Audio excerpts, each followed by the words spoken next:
Part 3. The Incas. When Spanish and Portuguese explorers landed in the New World, they found the Aztecs flourishing in Central America. They met Mayans living in small scattered tribes throughout Central America. But when they traveled south, down into the continent of South America, they found yet another great civilization, the civilization of the Incas. The Incas lived in the mountains that run along the western coast of South America. Today, we call this area Peru. Like the Mayans, the Incas believed that their king was descended from the sun god. Here's the story they told about the beginnings of their civilization. Inti, the god of the sun, presided over the earth. Each day he rose and soared above it, looking down on it from the clouds. Each evening he sank down beneath it and swam through the waters that lie beneath the earth, back to the earth's far side, so that he could rise and soar over it again. But when Inti looked down on the earth, he wasn't pleased with what he saw. The people who lived there were like beasts. They lived in the grass and ate what they could catch with their bare hands.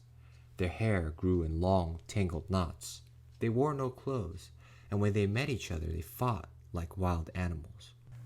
So Inti said to his great queen, Pachamama, who ruled the earth, "Look at these people. They live like animals in the dirt. We must teach them to build cities and roads, to wear clothes, and to live together in peace." Pachamama agreed. So the ruler of the sun and the ruler of the earth summoned their son and daughter into their presence.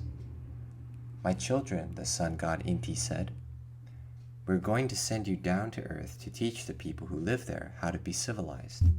Take with you this magical golden staff. When it leaps from your hand and sinks into the earth, there you will build a great city." The son and daughter agreed. Now, the gods can enter the world of men, but they must do so through a door of still water. Inti's son and daughter found the door in Lake Titicaca.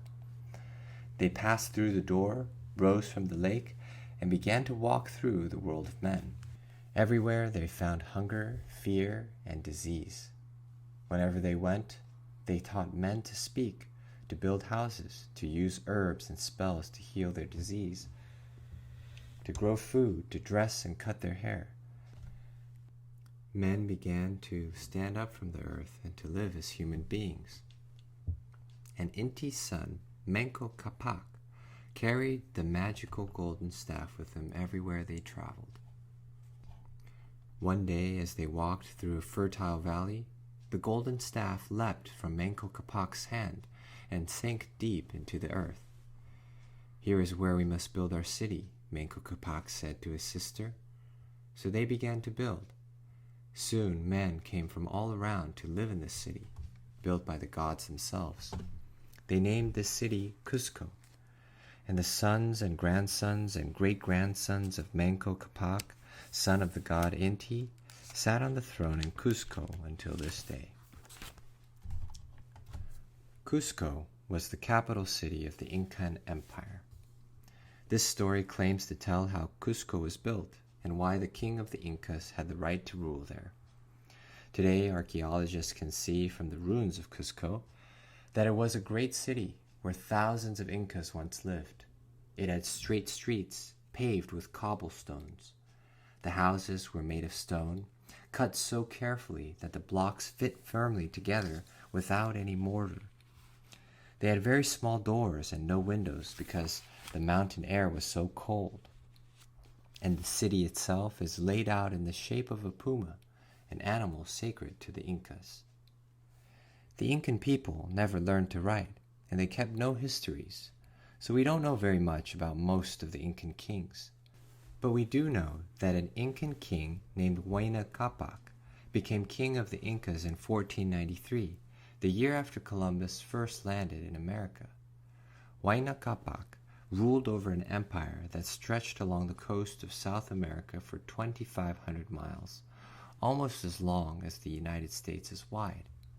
He built good, wide roads all throughout the empire. Traders went back and forth on these roads, carrying their goods on llamas. These goods, beautiful cloth, woven from the wool of llamas and sheep and dyed in bright colors, pottery jars often made in the shape of animals or of men's heads, jewelry of gold and turquoise, traveled from one end of the empire to the other. The governors of the different cities all along the roads sent messages to each other as well, using a complicated code of knots tied into colored rope. Messengers ran along the roads, carrying these ropes from one city to the next. But when Huayna Capac died, he divided his empire between his two sons. One ruled the north, the other ruled the south. Soon these two brothers began to fight with each other. Hundreds of Inca warriors died on both sides. The kingdoms of both brothers grew weaker and poorer. When more Spanish explorers arrived, anxious to settle down in the new continent that they had discovered, the two warring kings were too weak to resist. The Spanish marched over those broad, smooth Incan roads from one end of the empire to the other and destroyed it.